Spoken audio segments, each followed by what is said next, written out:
پادری نے اعلان کیا جس نے جنت خریدنی ہے وہ ہم سے رابطہ کر سکتا ہے، اور جاہل لوگ جنت حاصل کرنے کے لیے بڑی سے بڑی رقم ادا کرنا شروع ہو گئے۔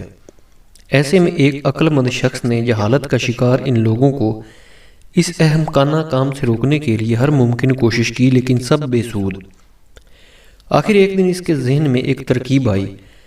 وہ گرجا گھر گیا اور جنت بیچنے کے انچارج پادری سے کہا، مجھے جہنم خریدنا ہے، کیا قیمت ہے؟ پادری حیران ہوا اور کہنے لگا، جہنم؟ اس شخص نے کہا، ہاں جہنم۔ پادری خوش ہوا کہ اب جہنم بیچ کر بھی کمائی کر سکوں گا، لہذا سوچے بغیر کہا، 3 سکے۔ اس آدمی نے جلدی جلدی رقم ادا کی اور کہا، جہنم کے دستاویز دے دو۔ پادری نے ایک کاغذ کے ایک ٹکڑے پہ لکھا، جہنم کے دستاویز۔ وہ شخص خوشی خوشی دستاویز اٹھا کر چرچ سے نکل آیا اور شہر کے مرکزی چوک پر کھڑا ہو کے چلایا، میں نے جہنم خرید لیا، یہ اس کی دستاویز ہیں اور میں کسی کو بھی اس میں داخل نہیں ہونے دوں گا، لہٰذا تمہیں اب جنت خریدنے کی ضرورت نہیں، کیونکہ میں کسی کو جہنم میں نہیں جانے دوں گا۔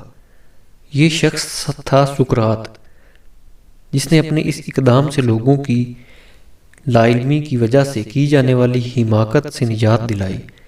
دنیا میں ایک ہی خوبی ہے، آگاہی، جبکہ جہالت ایک گناہ ہے۔